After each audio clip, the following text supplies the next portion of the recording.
Deputy Speaker of the National Assembly, President of the Republic of South Africa, Cabinet colleagues, Deputy Ministers, members of the Executive Councils here present, Governor of the South African Reserve Bank and Deputy Governor, leaders of all political parties in this democratic parliament, representatives of organized business and labor, honorable members, fellow South Africans. Today is my singular honor and privilege to table the 23rd medium-term budget policy statement of the democratic era. This is the first budget policy statement of the sixth administration and parliament. The medium-term budget policy statement is an important piece of the budgeting process. The first statement, if I might remind members, was published on the 2nd of December 1997, during the first democratic administration led by President Utata Nelson Mandela. Today we publish the medium-term budget policy statement containing, number one, a summary of government's fiscal goals and objectives. Two, projections for the economy and the public finances. Three, long-term projections of the debt to GDP ratio, assuming different scenarios. The baseline projection assumes we make minimal policy changes. For a fiscal risk statement. The medium-term policy statement does not include detailed spending plans or tax proposals. That is for the annual budget, which is normally introduced in February. If I may just pause here to emphasize that this is not the budget, because many people at home are thinking that today Minister Mboweni is presenting the budget. That is not the case. So let's temper down the expectations.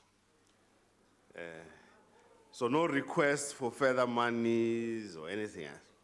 The medium-term budget policy statement that we table today coincides with another important government process, the tabling of the tax bills.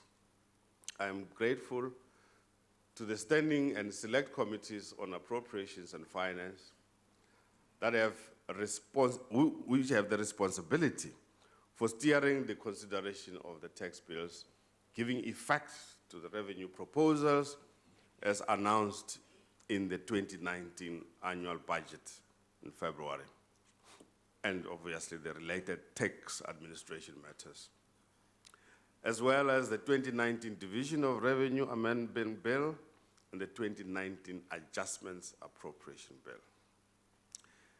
As the 1997 policy statement said, and I quote, "There is no point publishing a policy statement if it simply means publishing the budget 3 months earlier. The purpose is to open up the debate before the actual budget is finalized," unquote. I look forward to this debate. I will follow this debate in person, on the wireless, on TV, in the newspapers and other media. We had a lot of debate about the wireless. I table this medium-term budget policy statement for consideration of the House and of all South Africans. Today, I also table the Adjustments Appropriation Bill, the Rates and Monetary Amounts and Amendment of Revenue Laws Bill, the Taxation Laws Amendment Bill, the Division of Revenue Amendment Bill, the Tax Administration Laws Amendment Bill, and finally, the 2019 adjusted estimates of national expenditure. Deputy Chair, on Budget Day 2019, I brought a resilient aloe ferox plant.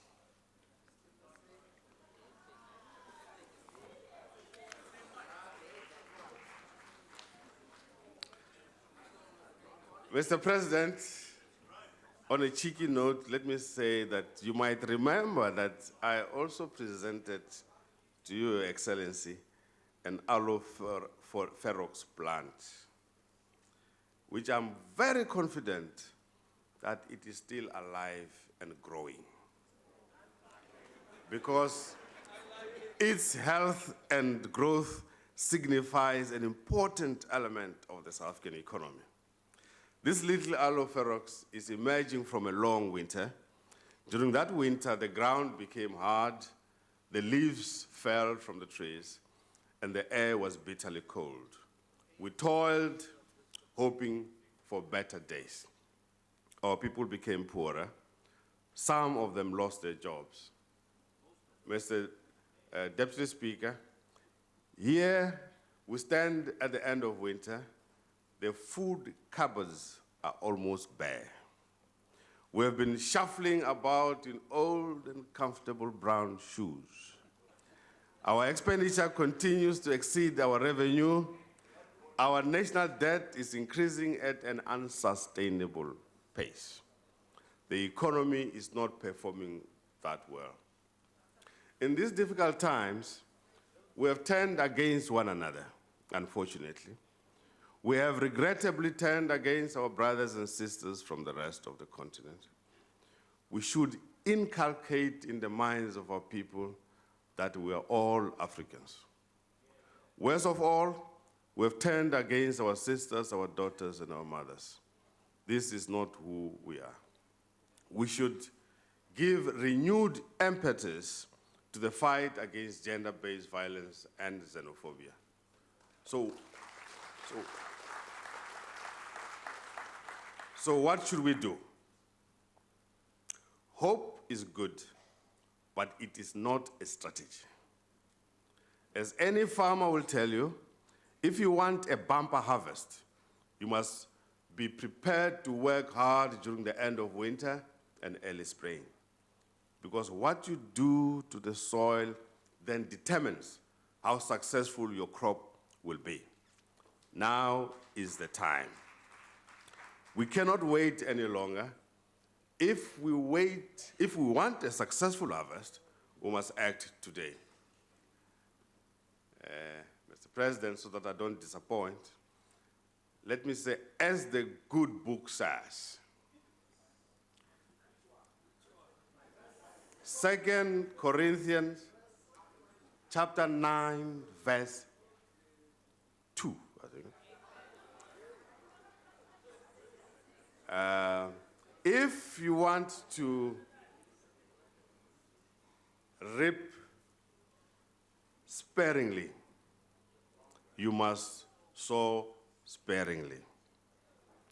If you want to reap bountifully, you must also sow bountifully. Unquote. Amen. 2 Corinthians chapter 9, verse 6. As I've said somewhere, we need to rock the boat. We need to shake the baobab tree. We need to do the unusual. We need to disrupt the comfort zones to get things moving. What is the state of the world? After a decade-long economic expansion, growth in advanced economies is expected to slow, in parts due to trade tensions and the Brexit uncertainty. The International Monetary Fund estimates that these tensions may take away 0.8 percentage points from global growth. Economic growth in both China and India is expected to slow to about 6.1% this year. Growth in both these countries accelerated after far-reaching structural reforms. The average person in China today is 7 times richer than 25 years ago. The average person in India has become 3.5 times richer over the same period. Meanwhile, the average South African is only 1.3 times better. Growth in emerging markets is lower partly because of the global slowdown, but also due to domestic policy missteps, which we can avoid. Economic growth in Mexico is down sharply. Its own state-owned energy company, Pemex, will cost approximately $2.6 billion a year to fix. The Brazilian economy will most likely grow at 0.9% in 2019. There, the state-owned energy company, Petrobras, has its own big problems. Closer to home, things are much better. The African continent has a young, growing, entrepreneurial population. Sub-Saharan Africa is expected to grow by 3.6% next year, the second fastest growing region after Asia, excluding Japan. Like Eliud Kipchoge, the Kenyan economy is racing ahead, but not at that speed. Growth is expected in Kenya to be 6% next year. In Ghana, after extremely difficult structural reforms, growth is expected to be 7.5% this year and 5.6% next year. Ethiopia is expected to grow by over 7% in this period.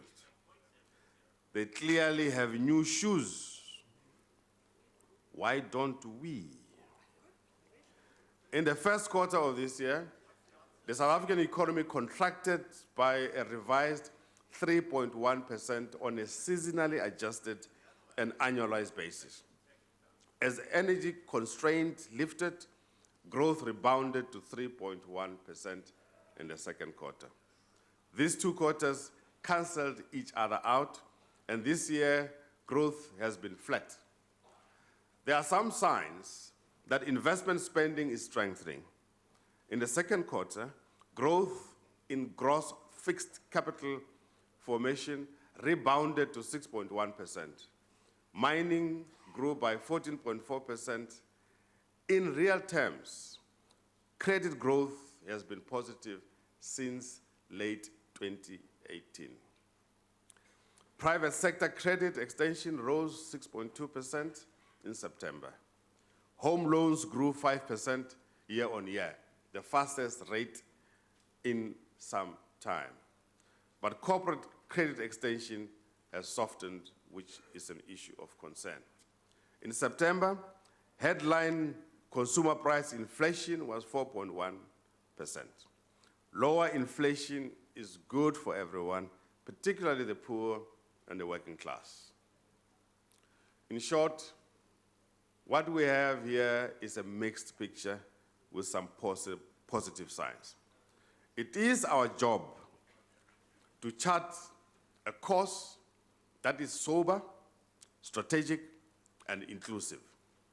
The economy is now forecast to grow at 0.5% in 2019 compared to 1.5% expected in February. Growth is projected to slowly rise to 1.7% in 2022, a situation which is not pleasing at all. Fellow South Africans, the preamble to our Constitution gives us a commitment by all to do the following, quote, improve the quality of life of all citizens and free the potential of each citizen, unquote. The growth outlook is far too low to support this vision of the founders of our democratic society. We therefore need to accelerate economic performance. Under the leadership of President Ramaphosa, The structural reform agenda contained in the National Development Plan has been given a new life. We have made progress in the following. Firstly, the new integrated resource plan has been gazetted. Second, the infrastructure fund is being rolled out. Third, the visa regime has been greatly simplified. Fourth, the unabridged birth certificate requirement for young tourists has been abolished. Fifthly, we have upgraded a number of industrial parks and 10 special economic zones have been approved. 6, Cabinet has directed ICASA to accelerate the leasing of high-demand broadband spectrum, and we're falling behind schedule in the race for 5G. Our paper titled Economic Transformation, Inclusive Growth and Competitiveness Towards an Economic Strategy for South Africa draws lessons from fast-growing, emerging, and sub-Saharan African economies. The paper speaks for itself, but in brief, we argue that there are a number of important growth ingredients. Firstly, an efficient and capable state. Second, prudent fiscal and monetary policy. Third, a competitive and flexible exchange rate. 4, a trade regime which promotes open and beneficial trade, particularly with the rest of the African continent. 5th, a reimagined industrial strategy.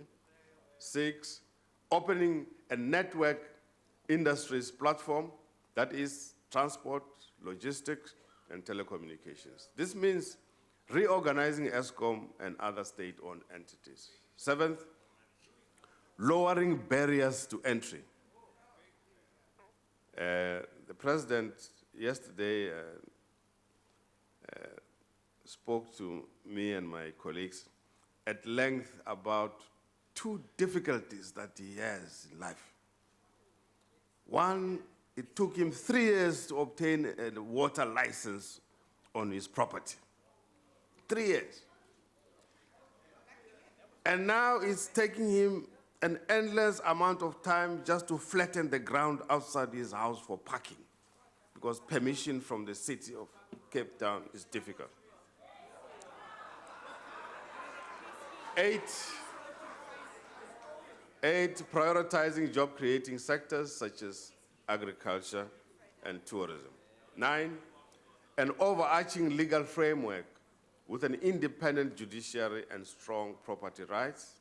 10, a well-functioning banking and financial sector. The country is having a rigorous debate about these proposals. We received over 103 comments so far. Proposals included ideas on, for example, the digital economy, streamlining applications for new ports, and opening up the railway network to force heavy freight off our roads to ease congestion and improve safety. Mr. President, your comment at the first meeting of the President's Council of Economic Advisors was, and I quote, "Implementation of these initiatives will improve confidence and restore credibility," unquote. To judge from the many supportive comments received, many South Africans agree with you, Mr. President, as do local and international business, large and small. I coined a new phrase. It's called large, small, medium, and tiny. Tiny businesses. Thank you to everyone who joined in the debate, who wrote letters, held conferences, wrote articles in various publications, and issued press releases. We can do some of the things urgently. Already the new integrated resources plan charts a greener course forward on energy. We can accelerate spectrum licensing and move towards 5G, we can make it easier to do business. Mr. President, a critical youth employment initiative has been driven by yourselves. We have supported the Youth Employment Service, known as YES, through expanding the Employment Tax Initiative. We look forward to the YES Initiative board bringing forward new innovative ideas. Today, we publish version 2 of the document. It is a living document, and as such, it is, quote, not a dogma, but a guide to action, unquote. That reminds me of my young political days. Where appropriate, we will consider legislation. To meet our fiscal needs, growth is not enough. We also need a well-functioning and efficient revenue collection agency. The South African Revenue Service is emerging from its own winter. Cabinet has approved that we implement the findings of the NUGENT Commission of Inquiry into Tax Administration and Governance. And I intend to table a bill early next year in this regard. The President has appointed Mr. Edward Kieswetter as the new Commissioner of SARS. Since he started work in May, he has already taken steps to reinvigorate and reestablish the large business center unit and the litigation, integrity, and compliance units. Leadership, staffing, and procurement failures are also being addressed. Achieving a more inclusive South Africa relies on honest taxpayers. Without your taxes, fellow South Africans, our country will not succeed.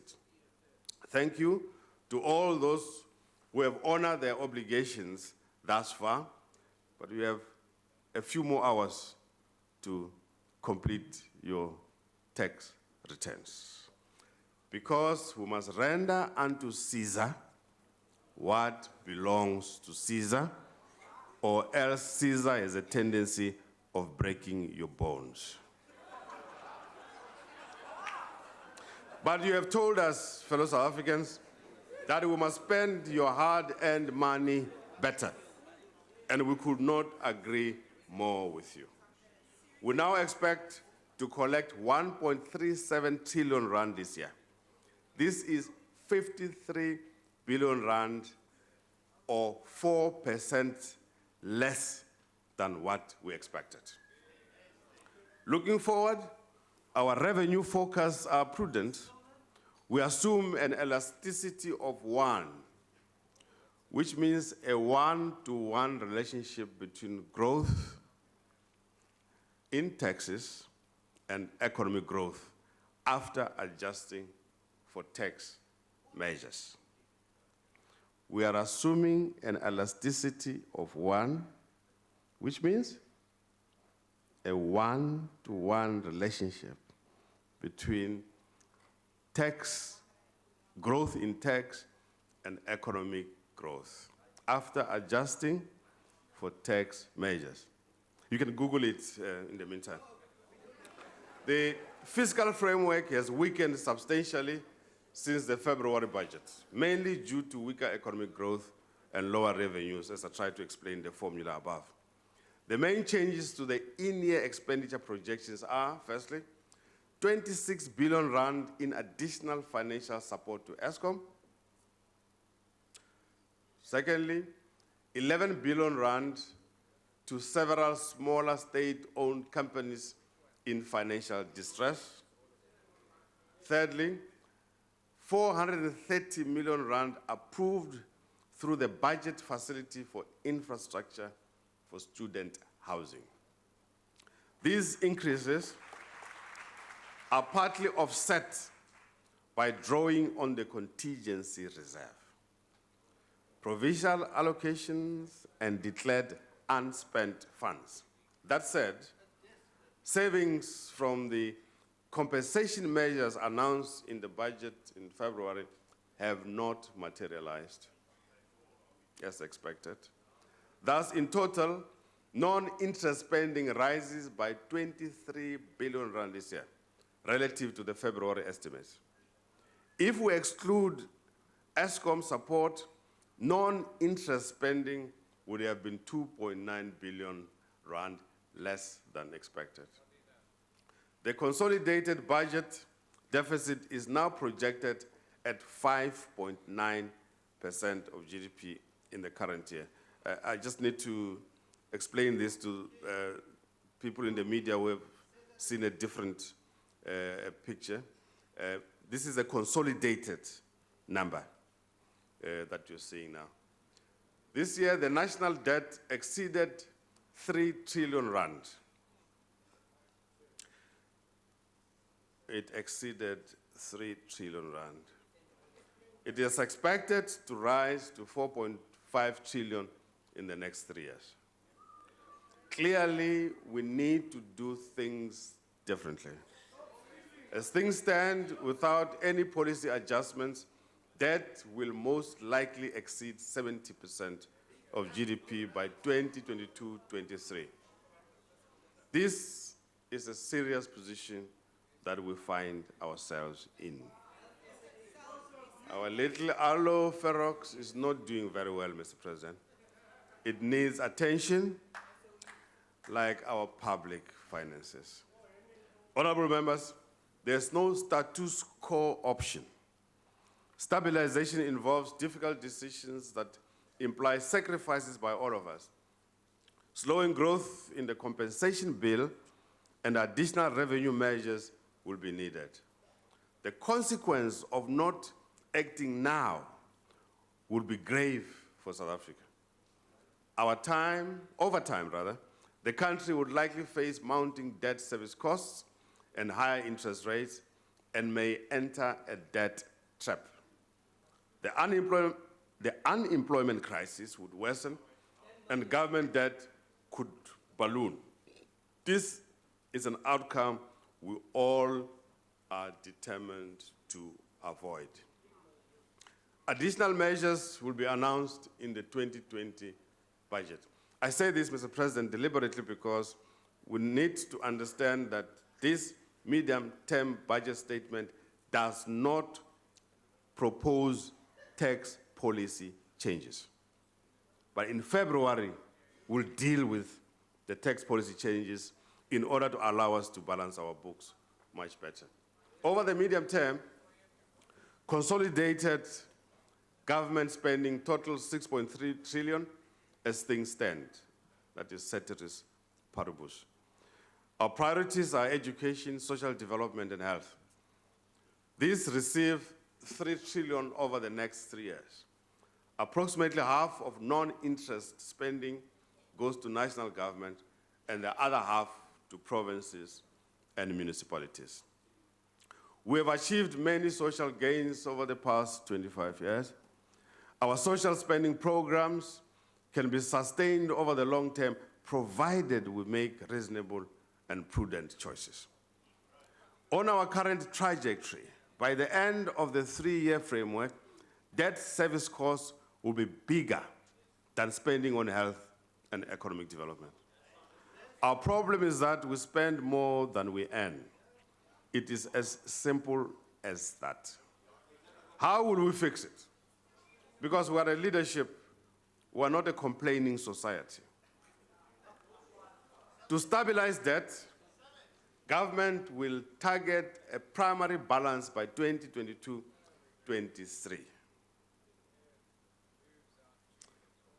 Primary balance means that your revenue and expenditure, that must give you a number of 0%.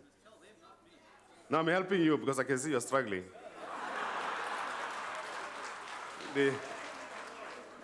The target measure excludes support to ESKOM because that is part of a separate process. As a first step, we have identified spending reductions of 21 billion rand in 2020-21, 29 billion rand in 21-22, mostly, unfortunately, in the area of goods and services and transfers. In addition, non-interest spending in the outer years of the framework is constrained in line with the consumer price inflation.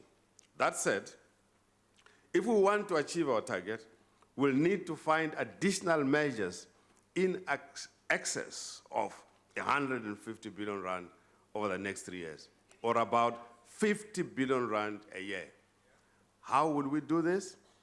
We'll need to deal with the challenges of the wage bill, state-owned companies, executive remuneration and benefits, and fiscal leakages.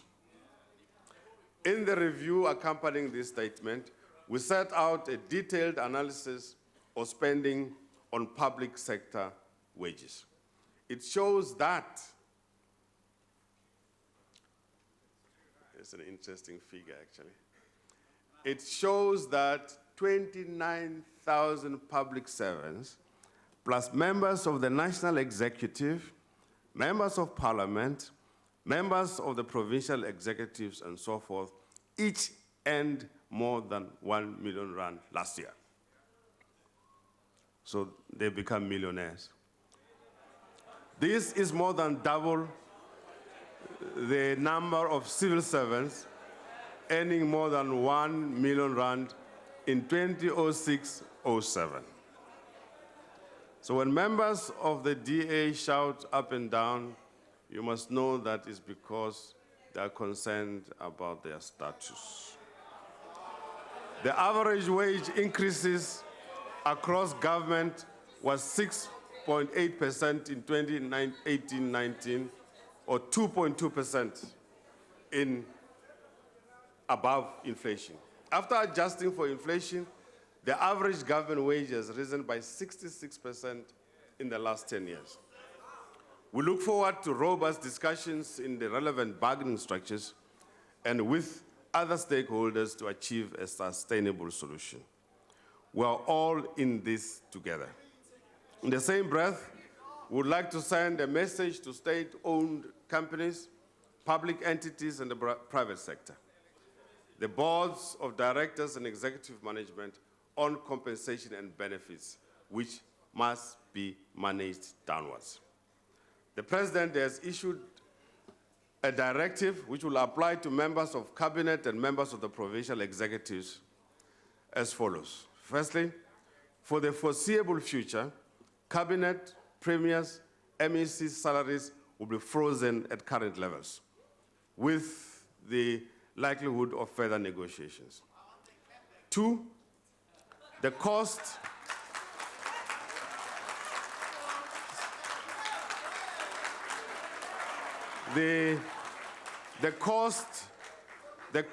of official cars at national, provincial, and local level will be kept at 800,000 VAT inclusive.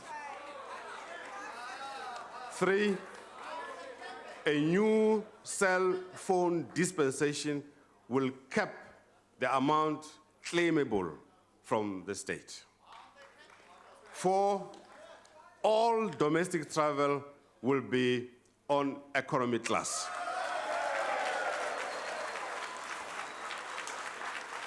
Five, the Minister of Finance will make a determination on the appropriate use of subsistence and travel for all arms of the state. I encourage, listen carefully, Mr. Deputy Speaker, listen carefully. I encourage the leadership of Parliament to think about applying the same rules. In the 2019 budget, some measures were announced. This included, one, a program to ease the wage bill. Two, the national macro reorganization of government. Three, reducing performance bonuses, freezing salaries for members of the executive and parliamentarians, amongst others. Unfortunately, these have not been fully realized as savings. The early retirement program has only yielded so far about 4,000 volunteers. We will need to reinvigorate this process. We must also wean state-owned companies off the national budget. They must learn to stand on their own feet. Government has announced a comprehensive set of structural reforms for ESKOM, as announced by my colleague, Minister Gordon, and also reforms in the energy sector, which we are supporting with 230 billion rand over the next 10 years. Very difficult budget adjustments have been made. To meet unanticipated cash needs, we have brought forward 26 billion rand in 2019-20, 33 billion rand in 2020-21, and 10 billion rand in 21-22. Further delays in operational reforms could mean additional demands on an already strained fiscus. We cannot continue to throw money at ESKOM, I think everybody agrees. For the sizable support required, it cannot obviously be business as usual. In our view, Honorable Deputy Speaker, ESKOM must do the following. One, run their current plant and equipment better. Two, achieve other operational efficiencies, including better cash management. Three, fast-track the separation of the utility into the three parts as endorsed by the political principles. There should be no doubt about these policy decisions. We have come this far and we have to complete the race. The Minister of Public Enterprises has elaborated on this when he presented the ESKOM paper yesterday. Going forward, suppose this is probably the most important announcement of this speech. Going forward, new cash flow support will no longer be based on equity, but will be in the form of loans.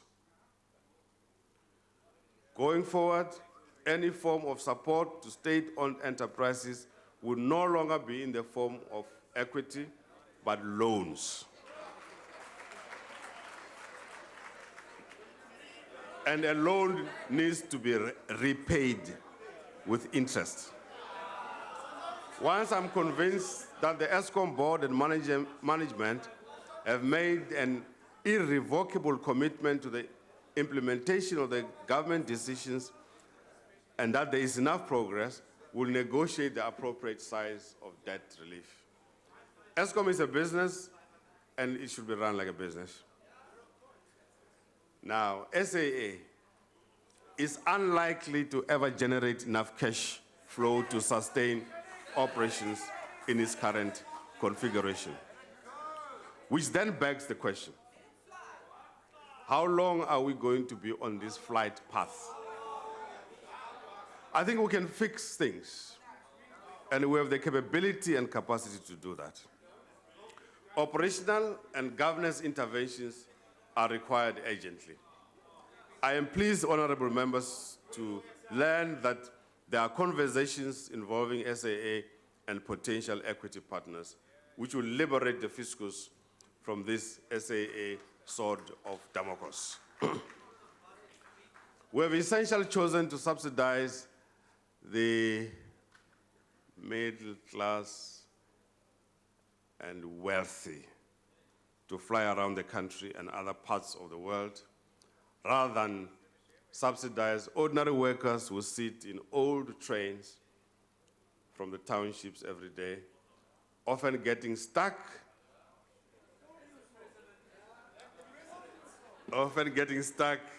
in the train and arriving late for work. I think there's an honorable member who got stuck in the train here, I won't mention. We are also subsidizing the wealthy bond holders who hold government-guaranteed debt but receive higher yields without additional risk. That's when we borrow to finance our activities. Cabinet has considered several options to resolve the impasse over the Gauteng Freeway Improvement Project.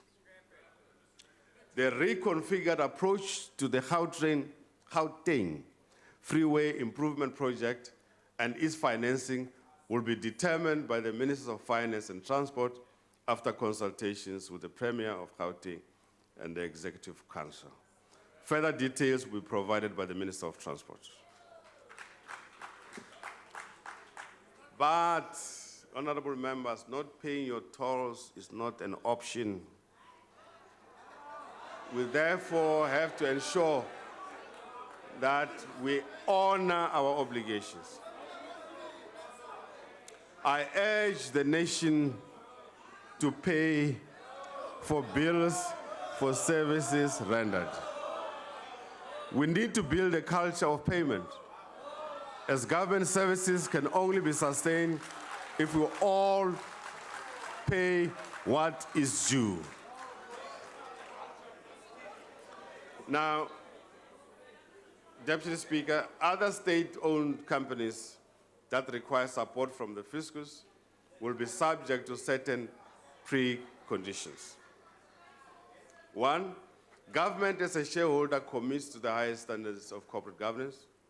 Two, managers and their teams should not receive bonuses or salary increases when they fail to meet basic financial targets and service objectives.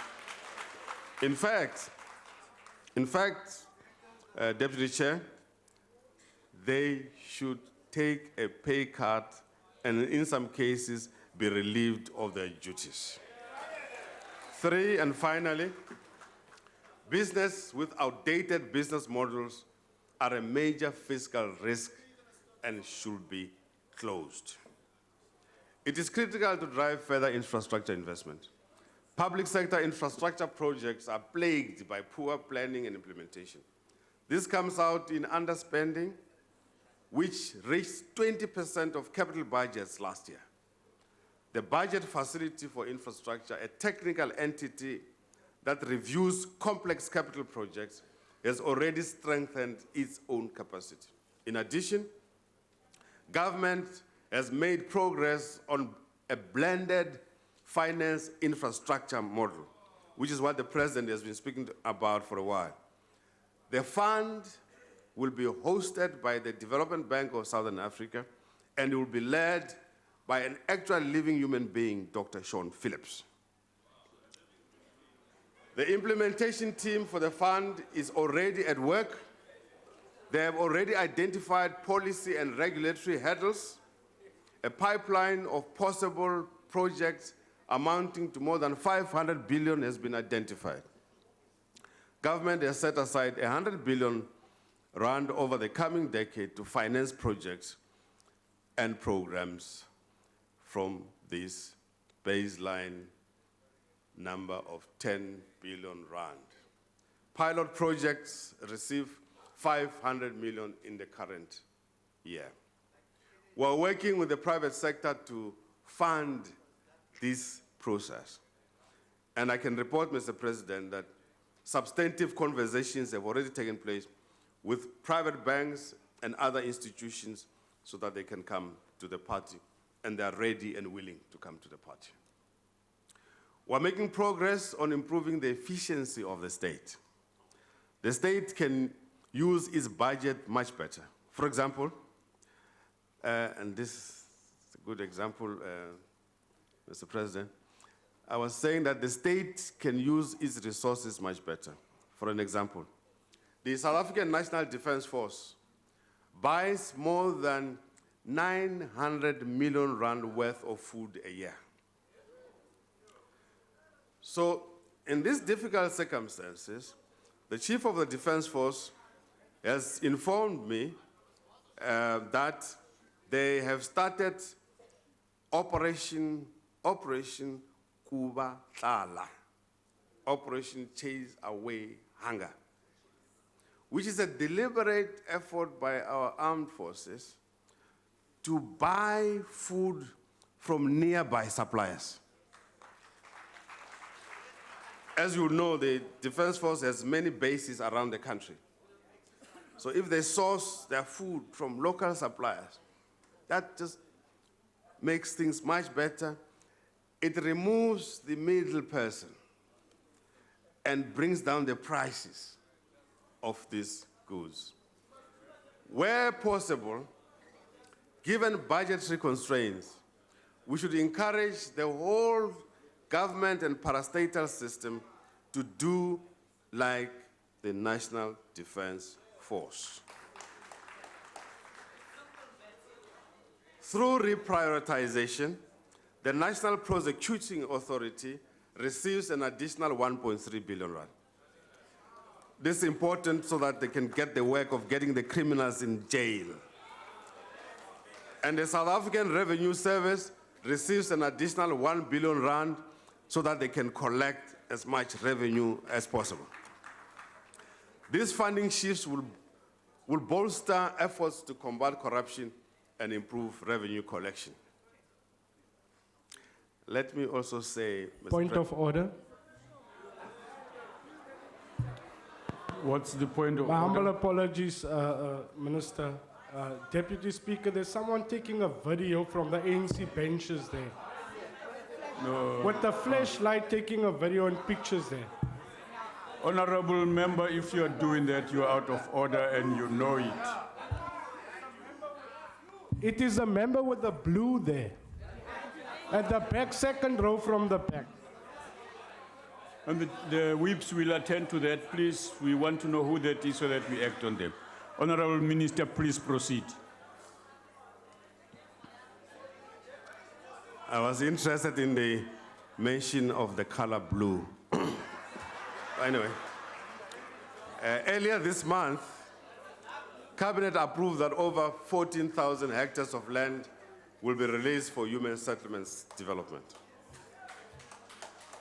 The National Treasury has reviewed the procurement framework and has developed a public procurement bill, which will be considered by Cabinet very soon. The very simple issue about procurement in the government system is that we pay higher prices when we should not be. So therefore, we have to attend to this, Mr. President. It straddles from this notion of 3 codes, and then you appoint the lowest code. It applies to all kinds of bureaucratic mismatches, which lead us losing a lot of time and a lot of money. So we're reviewing all of this.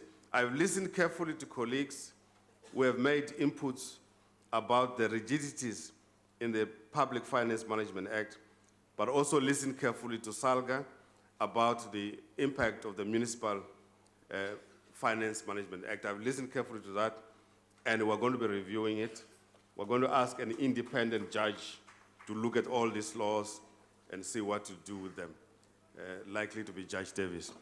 South Africa rejoined the Community of Nations in 1994 and has played its part in advancing the peaceful international order. In these physically constrained times, we need to relook at the strategic value of all our international commitments without moving away from internationalism. The National Health Insurance Policy aims to provide health care to many South Africans. It is an urgent task that we are pursuing. There are ongoing conversations between the Ministers of Finance and Health and also between our respective departments. Parliament is also seized with the NHI bill. We will take stronger measures to fight illegitimate cross-border flows and tax evasion. Our approach to money laundering will be reviewed by the Financial Action Task Force. Steps are also being taken to strengthen cooperation between the Financial Intelligence Center, the FIC, the South African Revenue Service, and the South African Reserve Bank. To promote investment and reduce unnecessary burdensome approvals, by budget day next year, the South African Reserve Bank will have proposed a more modern, transparent, and risk-based approvals framework for cross-border flows. Rules on active currency hedging, loops, and mortgages for individuals living and working in South Africa will be reformed. To support regional integration, the holdco, the holding company, regime will be extended to all banks in the Republic. Mr. Deputy Chair, the South African Reserve Bank has, during a very difficult period, kept inflation stable. They have declared a substantial increased profit share to the government. The bank is a very strange creature of statute. Even though we do not own it, the National Revenue Fund receives 90% of the profits from the South African Reserve Bank after the bank has made provisions for ordinary items usually made by bankers. Last financial year, we received a profit share from the South African Reserve Bank of some 200 million rand. It is a very beautiful arrangement, Mr. President. We do not have to invest any money into the bank, but we get almost all the profits plus taxation. Madam Mr. Deputy Chair, that is my presentation today. Government proposes measures to grow the economy. In addition, we are committed to narrowing the deficit, raising the quality of spending, particularly on large infrastructure projects.